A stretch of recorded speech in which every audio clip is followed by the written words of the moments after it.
Salut Sonia, les vidéos du dimanche avec un invité spécial aujourd'hui.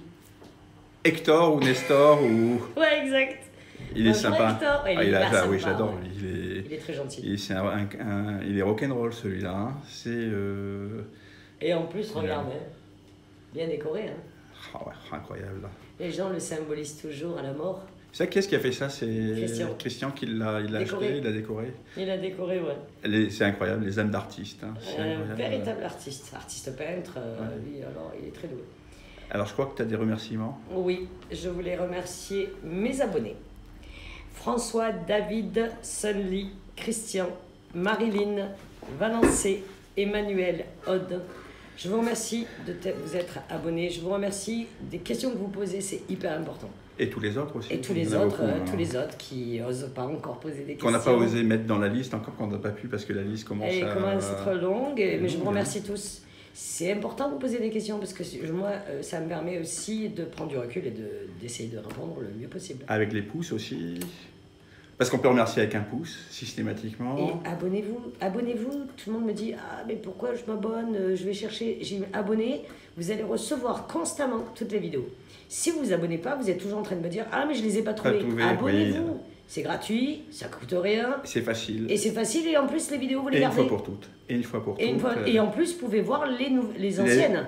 Les anciennes, les nouvelles, et on peut reprendre toutes les vidéos que vous avez envie de reprendre. On peut les voir comme ça dans différents sens. Et j'ai une amie qui m'a contactée, qui m'a dit que sa voisine, elle a dit, elle commence à regarder une première, puis une deuxième, et elle retourne.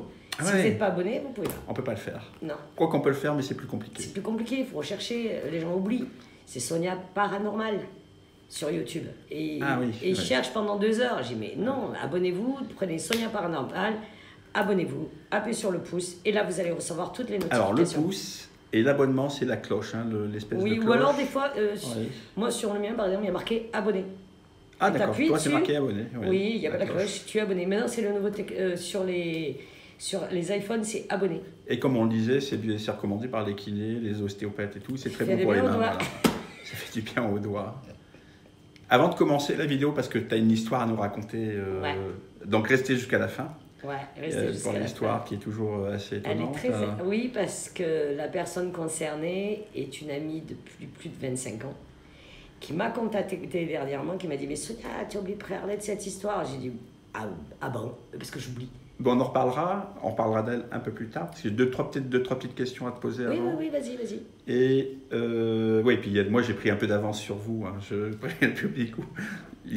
L'autre histoire du restaurant avec qui est j'ai senti étonnante. Cette entité à côté de moi pendant ce temps que je parlais avec les propriétaires. Et puis, alors grâce à toi, j'ai un ami qui voudrait te rencontrer aussi, Sonia.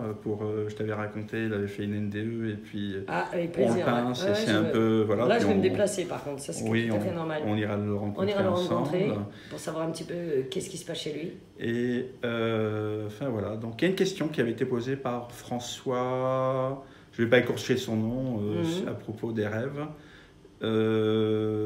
Alors le sens dans lequel il posait la question, parce qu'il y a plusieurs types de rêves, il y a les rêves inconscients sur lesquels on travaille, et il y a les rêves prémonitoires, voire... Qui est autre chose, entièrement autre chose.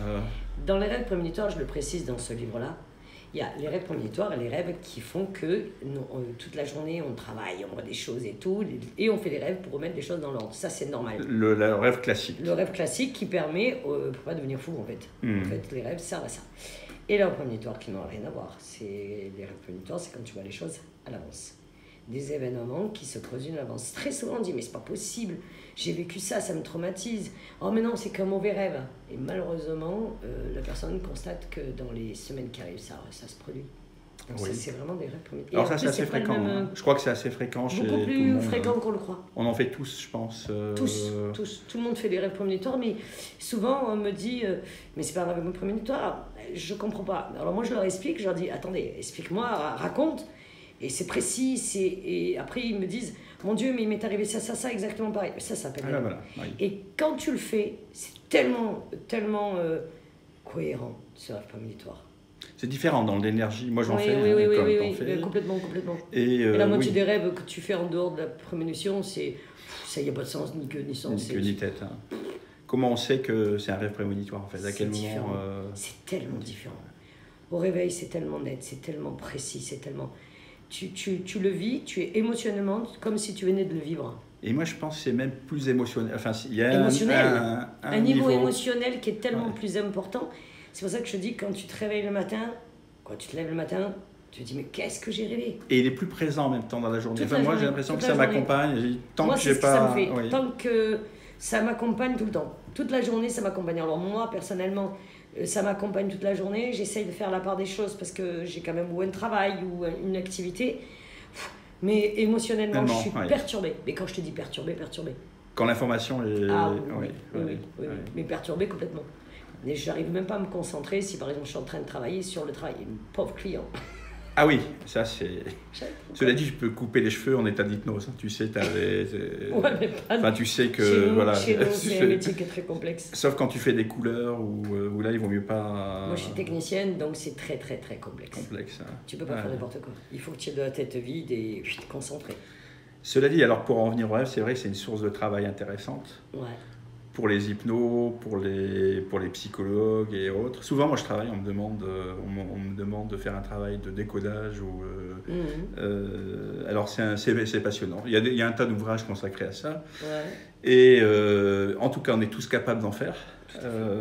Alors, est-ce que ça se passe sur demande ou pas? Et prémonitoire, pas du tout. Non, pas du tout. Ça vient comme ça. En fait, les gens pensent toujours que on choisit de voir ou on choisit, on se met en avant, mais pas du tout. Moi, les rêves prémonitoires que j'ai fait, j'en ai pas fait depuis un certain temps.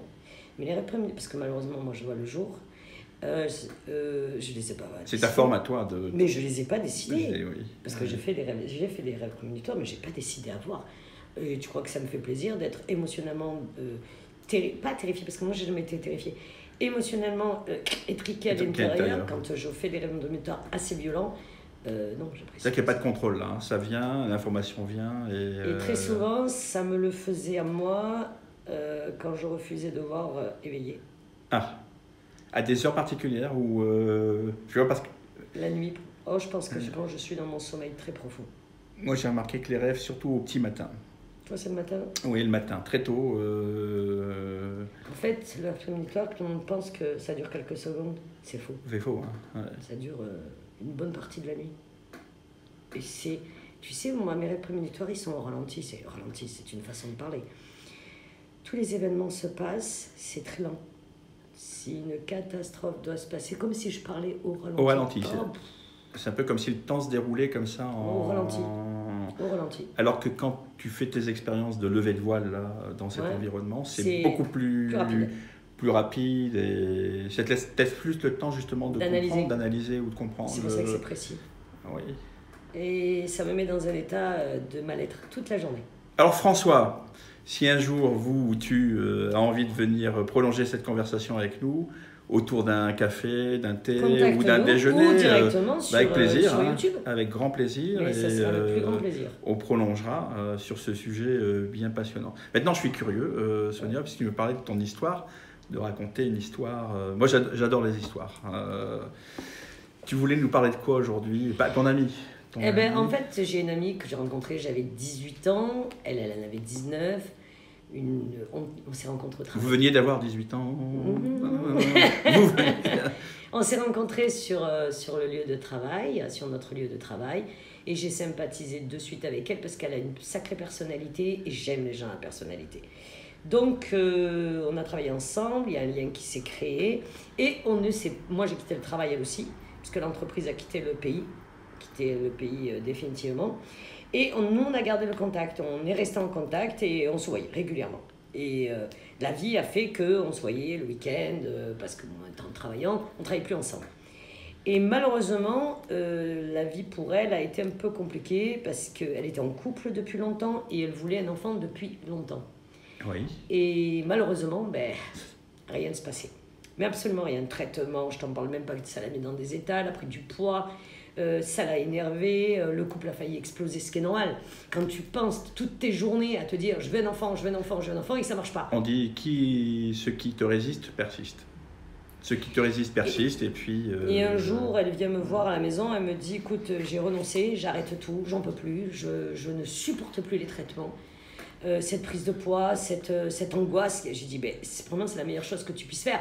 Ça marche pas, ça fait des années que tu le fais, ça marche pas, tu es toujours, tu attends tous les mois, est-ce que ça va marcher? Non, j'ai dit arrête, t'as raison.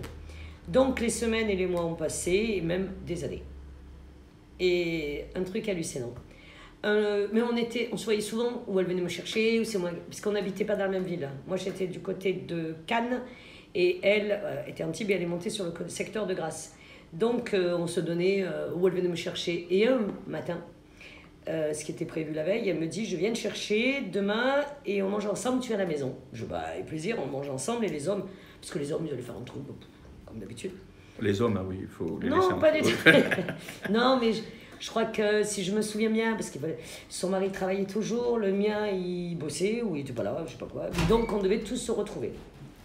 Et à partir de ce moment-là, où on devait se retrouver, elle vient me chercher. Et à ce moment-là, elle rentre je rentre dans la voiture, parce que c'est elle qui a pris sa voiture. Je m'installe dans sa voiture. C'est un truc que je n'oublierai jamais. Je m'installe comme ça, je lui fais la bise, et je la regarde. Elle me dit, oh, pourquoi tu me regardes comme ça? Je dis, non, rien. Et elle démarre. Et pendant tout le moment où elle conduit, parce que moi j'habitais du côté de Cannes, de la Croix-des-Gardes, donc tu as plein de petits virages. Et j'arrive pas à me déconcentrer. Je me retourne, je la regarde. Je la regarde encore une fois. Elle me dit, mais qu'est-ce que t'as à regarder comme ça? J'ai quelque chose qui va pas. J'ai dit, mais t'es enceinte? Elle me dit, mais n'importe quoi, qu'est-ce que tu me racontes? Et je la regarde, et au moment où je la regarde, je vois. Alors vous allez me dire, qu'est-ce qu'elle voit? Je la vois elle à côté de moi, celle qui conduit, moi je suis à côté, et je vois un petit être à l'intérieur. Tu le vois vraiment, oui. Je vois, comme si mes yeux, c'est incroyable, comme si mes yeux traversaient son organisme et montraient ce petit être en train de se former. Mais pas encore un bébé, mais pas loin. Et là, je m'étais enceinte, toi. Elle me dit, Sonia, c'est impossible, je ne peux pas être enceinte. C'est mieux qu'une échographie, en tout cas. Exactement. C'est plus précis. C'est plus précis parce que c'est plus petit et c'est plus précis. Et je lui dis, si, t'es enceinte. Elle me dit, mais arrête de me dire ça, c'est impossible, je ne peux pas être enceinte. La dernière fois que j'ai fait les examens, quand j'ai décidé d'arrêter, j'ai refait une prise de sang, il n'y a rien qui se produit. Je dis, écoute, pense que tu veux. Et nous, voilà partis en direction de chez elle. Et je lui dis, dis-moi, et pendant tout le long du trajet, je l'ai harcelée. J'ai dit, écoute, tu sais ce qu'on va faire? J'ai dit, je dois aller dans un laboratoire d'analyse. Elle me dit, mais on va chez toi. Non. En fait, dans une sorte de déni, non? Elle était... Non, pas de déni, aucun symptôme. Non, aucun symptôme. Aucun, zéro. Ouais. Zéro symptôme. Donc, elle conduit, alors je ne verrai jamais parce qu'elle conduit, et on arrive dans le secteur de chez elle, de Grasse. Je lui dis, trouve-moi un laboratoire d'analyse. Elle me dit, mais pourquoi faire? Je lui dis, c'est urgent, il faut qu'on y aille. Donc, qu'est-ce qu'on fait? Elle va on s'arrête sur le parking et elle me dit, tu y vas? J'ai dit, donne-moi ton sac et ta carte vitale. Carrément, oui. Oui. Ah ouais, moi je suis têtu. Elle me dit, mais pourquoi faire? J'ai dit, tu rentres dans le labo et tu vas faire ton test. Test sanguin. Elle me fait, mais Sonia, arrête. J'ai dit, on ne bougera pas d'ici. Je lui prends, ah oui, tu vas rigoler. Je prends les clés. Et en même temps, tu as raison, parce que face à ça, rien ne vaut la réalité. On n'est pas dans de l'image. Donc j'avais besoin de lui montrer ce que je voyais. Oui. Donc je lui prends les clés de la voiture, elle me dit, mais non, et ça dure, je ne me fais pas, ça dure un moment, explique-moi, pourquoi tu dis ça? J'ai dit, arrête Lydia, s'il te plaît. Et je prends les clés de la voiture, on ne démarre pas d'ici tant que tu vas pas. Et elle me fait, oui, mais tu comprends, tu y vas tout de suite. Donc qu'est-ce qu'elle fait? M'écoute. Mais moi, je lui dis, tu fais semblant, ça ne passera pas. Et tu sais qu'on te remet un papier, nanana. Donc j'attends un petit moment, c'est pas grave, je m'en fous. Je l'ai envoyé là-bas. Et elle ressort, elle me fait, elle arrive et tout, sa femme me dit, t'es contente? Elle me dit, une piqûre, j'en ai marre. En plus. Ah, ouais. J'ai dit, oui, je suis très contente, tu l'as fait. Elle me dit, oui, ils m'ont dit qu'ils me contacteraient, négatif ou positif, mais elle me dit n'importe quoi. Et on s'en va. Et on va chez elle. Donc on arrive chez elle, bon, je ne vais pas détailler ce qu'on a fait. Elle attend le résultat, en fait, elle attend le résultat. Non, elle attend rien du tout. Moi, j'attends les résultats. J'ai dit, t'ont dit vers quelle heure ils allaient t'appeler? Elle me dit, on fait une journée. Pas de souci. Donc nous, on est censé déjeuner ensemble, de préparer des plats italiens, parce qu'elle est italienne, et de faire la pizza à l'italienne et des plats, bon voilà. Donc on passe l'après-midi, toutes les deux, à préparer tout. Elle prépare, moi je la laisse faire parce que c'est ses origines, je ne sais pas trop comment elle fait les choses. Et j'attends, et je regarde l'heure, et je regarde l'heure, et je regarde l'heure. J'ai dit jamais ils appellent. Même si c'est négatif, mais au moins, mais je sais que j'ai raison. Ce que je vois, parce qu'au fur et à mesure où elle est dans la cuisine en train de prendre des trucs. Tu confirmes, ça confirme Mais je la. Mais à chaque fois qu'elle passe de moi, je fais. Elle me dit. Ah, à un moment donné, je vais me te dire, elle me dit, il faut que je mette un tablier pour pas que tu vois. Je dis, mais même à travers le tablier, arrête. Et la journée passe. Et évidemment, les hommes arrivent. Ça, c'est le plus rigolo. Les hommes arrivent et on fait l'apéritif, on discute et tout, le téléphone sonne. Et à un moment donné, son mari lui dit, je vais répondre. J'ai dit, laisse-la aller répondre. Il me regarde, je fais, elle va répondre. Et elle, en tout en bougonnant, elle va, elle lui dit, oh, c'est qui m'appelle? Je dis, c'est peut-être Labo. Elle dit, Labo. Oui, vas-y. Donc, elle prend le téléphone. Il n'y avait pas les portables à l'époque. C'était pas du tout, c'était les premiers portables, elle n'avait pas. Le téléphone sort de la maison, elle prend le téléphone, et j'oublierai jamais sa tête. Elle est avec le téléphone à l'oreille, et moi je la regarde. Je pense que si je pouvais dessiner ceci, elle est... Et elle me regarde. Et elle regarde son mari. Et elle me regarde. Mais elle est tellement, comment je pourrais dire, étonnée. Et je la regarde, je fais... parce que personne... Je la regarde, je fais... Alors? Elle me dit, oui, madame. Oui, je vais venir chercher les résultats. Oui. Mais elle est tellement stupéfaite, étonnée. Et en même temps, je pense qu'il y a tellement d'émotions qui arrivent. Qui arrivent. Mais lui, son mari, il dit, mais qu'est-ce qui se passe? C'est pas moi de lui dire, elle est enceinte. C'est à elle de lui dire, bien sûr, de l'annoncer. Je lui dis, alors? Et elle est tellement... Donc, elle raccroche et je la regarde. Et je lui fais, alors? Elle me dit, mais comment t'as fait? J'ai dit, c'est pas la question. L'important, c'est... C'est pas ça, comment je fais. Alors? Et là, tu la vois, elle se met à pousser un cri de joie, pas de détresse. D'émotion, parce que d'émotion. Et elle regarde son mari, elle lui dit, je suis enceinte. Elle dit, mais c'est pas possible. Et là, c'est là qu'elle raconte à son mari, Sonia, je vais pas recommencer l'histoire, où elle annonce qu'elle est enceinte. Ça, c'est une belle histoire. Ouais.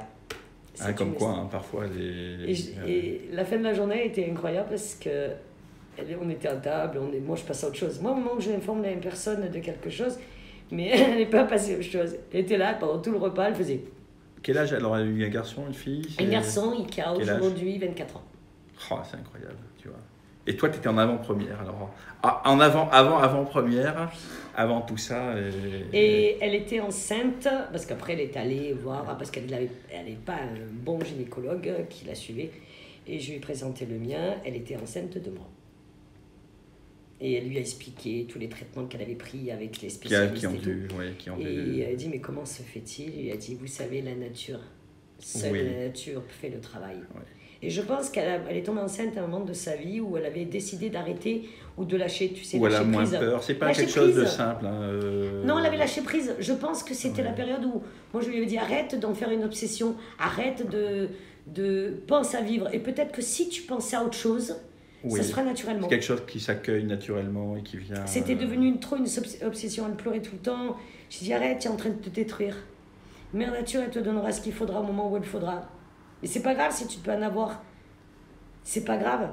C'est pas de toi une mauvaise femme. Parce qu'en fait, c'est ça. C'est si je ne peux pas avoir d'enfant, je suis pas... Son rôle de ce qu'on nous met à la société sur le dos, à tout prix être mère. Non. On n'est pas des ventres. Oui, non, c'est pas si simple que ça. Pour une femme, pour un homme, pour une femme, c'est pas si simple. Surtout pour une femme. Voilà.